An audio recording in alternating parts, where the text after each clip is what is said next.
नमस्कार दोस्तों, पिछली वीडियो में हमने प्राचीन भारत के भौगोलिक ढांचे के बारे में जाना था और इस वीडियो में हम प्राचीन भारत की पारिस्थितिकी और पर्यावरण के बारे में जानेंगे। वर्तमान में बढ़ते औद्योगीकरण और जनसंख्या के विस्फोट के कारण प्राकृतिक पर्यावरण के संरक्षक की समस्या ने विश्व स्तर पर ध्यान आकर्षित किया है।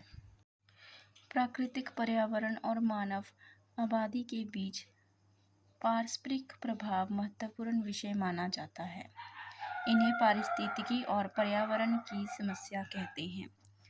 पारिस्थितिकी यानी कि इकोलॉजी शब्द को 1869 ईस्वी में गढ़ा गया, जिसे प्रारंभ में जीव विज्ञान की शाखा समझा जाता था। अब इसे एक स्वतंत्र विषय माना जाता है, फिर भी यह जीव विज्ञान से घनिष्ठ संबंध रखता है। मानव के आविर्भाव यानी कि उत्पत्ति के साथ ही भोजन, आश्रम और परिवहन की आवश्यकता सामने आई। जहाँ प्राचीन काल में मानव जंगली पैदावार को एकत्रित कर और पशु पक्षियों का शिकार कर जीवन यापन करता था, यही औद्योगिक युग में मनुष्य का पौधों और पशुओं के साथ साथ संबंध बहुत बदल गया। पर्यावरण और मानव प्रकृति। अब हम जानते हैं वातावरण और मानव की प्रकृति के बीच। पर्यावरण का अर्थ होता है प्राकृतिक और मानव निर्मित दोनों प्रकार के परिवेश, यानी कि पर्यावरण में हम प्राकृतिक चीज़ों को भी शामिल कर सकते हैं और मानव द्वारा निर्मित चीज़ों को भी।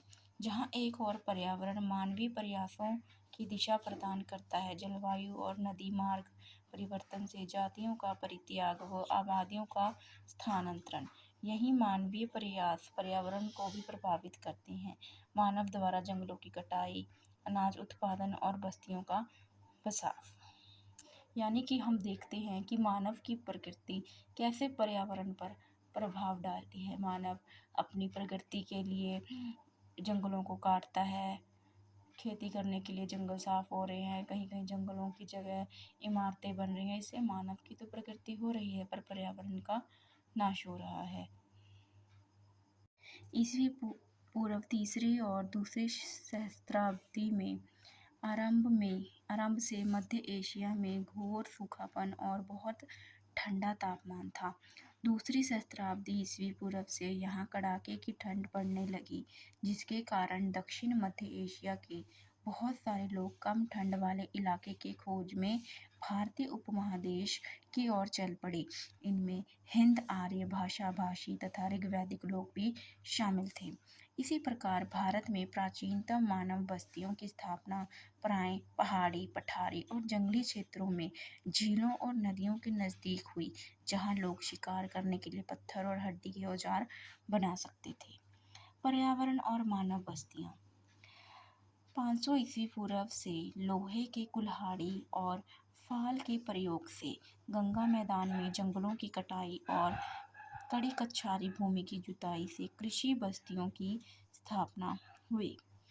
16वीं और 17वीं सदियों तक जंगलों की कटाई और पशुओं के शिकार के बावजूद दोआब के जंगल बरकरार रहे, क्योंकि जब से मनुष्य ने वनस्पतियों का उत्पादन और पशुपालन शुरू किया, इन दोनों में वृद्धि हुई।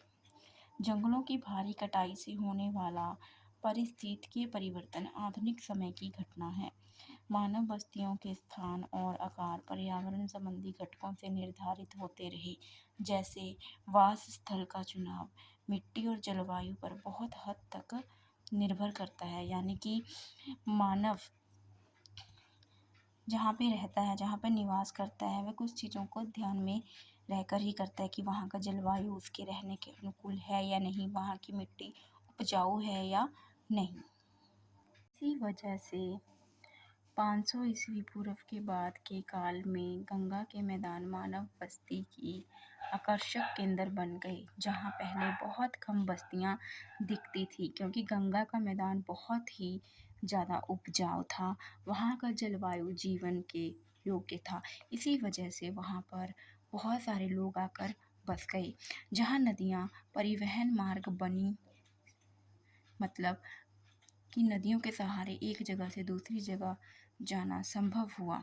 साथ ही बाढ़ ने जंगली तटों को साफ कर दिया और भूमि को कृषि के लिए तैयार किया, क्योंकि जब बाढ़ आती थी तो नदियाँ अपने साथ बहुत सारे उपजाऊ गुण वाले खनिज पदार्थ साथ बहा कर लाती थी, जिससे भूमि की उपजाऊता और भी ज़्यादा बढ़ जाती थी और साथ साथ सिंचाई के काम भी आई। लगभग 2500 ईस्वी पूर्व में नदियों के मार्ग परिवर्तन से मानव बस्तियों पर प्रभाव पड़ा। 2500 ईस्वी पूर्व में नदियों ने अपना रास्ता बदल लिया, जिससे मानव बस्तियां प्रभावित हुई। 1700 ईस्वी पूर्व में सतलुज और यमुना के पूर्व की ओर बढ़ने से हड़प्पा संस्कृति पर प्रतिकूल प्रभाव पड़ा। इसी काल में दोआब और मध्य गंगा मैदानों में बहुत से नगर मिलते हैं। यहाँ पाटलिपुत्र के विषय में कहा जा सकता है कि गंगा और सोन के संगम पर स्थित था। ऐसे ही महत्वपूर्ण स्थिति चिरांद की दिखाई देती है, जो गंगा और घाघरा के संगम पर अवस्थित था। अब हम पढ़ेंगे वर्षा और मानवीय प्रयास के संबंध। आज हड़प्पा संस्कृति शुष्क अर्ध मारुस्थलीय कटिबंध में पाई गई है, लेकिन वैज्ञानिकों के अनुसार तीसरी सहस्त्राब्दी ईस्वी पूर्व इस क्षेत्र में यथेष्ट वर्षा होती थी। लेकिन जैसे जैसे वर्षा की मात्रा में कमी आने लगी, हड़प्पा संस्कृति पर उसका प्रतिकूल प्रभाव पड़ने लगा। इसी प्रकार महाराष्ट्र के इनाम गांव से प्राप्त वनस्पतियों और पशुओं के अवशेष से 1000 ईस्वी पूर्व में अत्यंत शुष्क अवस्था की शुरुआत का संकेत मिलता है। वर्षा निश्चित रूप से खेती और बस्तियां बसाने के सहयोग देती थी, लेकिन उष्णकटिबंधीय क्षेत्रों में भारी वर्षा लोगों को नियमित काम करने से रोक देती थी। वर्षकाल में गौतम बुद्ध 4 माह के लिए पर्यटन कार्य को स्थगित कर देते थे। कुछ अन्य प्राकृतिक संकट जैसे बाढ़, तूफान और भूकंप का उल्लेख किया जा सकता है। प्राक मौर्ययुगीन अकाल में कुछ जैन धर्मावलंबी मगध छोड़कर दक्षिण भारत चले गए। प्राचीन काल में पर्यावरण संबंधी चेतना। प्राचीन भारत में नदियाँ इंद्र तुल्य मानी जाती थी, यानी कि उस समय नदियों को देवी देवताओं के समान ही पूजा जाता था।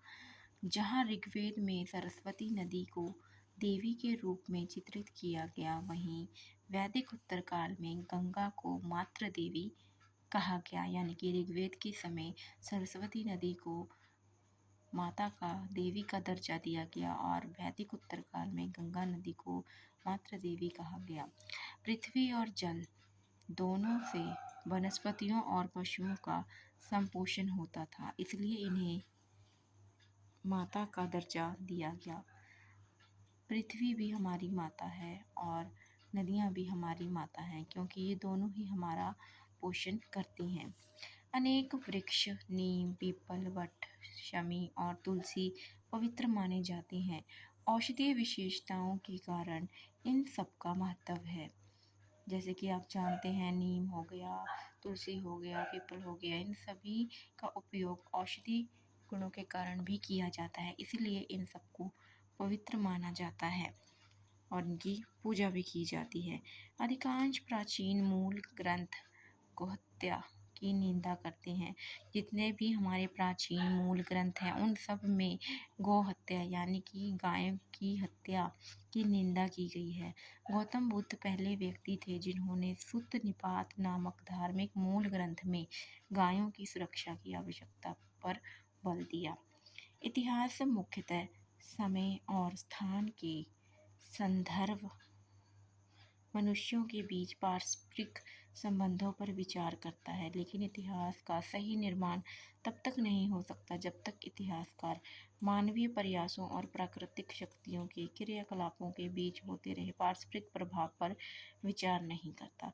यानी कि अगर हमें इतिहास समझना है, जानना है, तो हमें ये पता होना चाहिए कि मनुष्य ने विगत समय में क्या क्या प्रयास किए हैं और उनका प्रकृति पर क्या क्या प्रभाव पड़ा है। आई होप आपको ये लेक्चर समझ आया हो।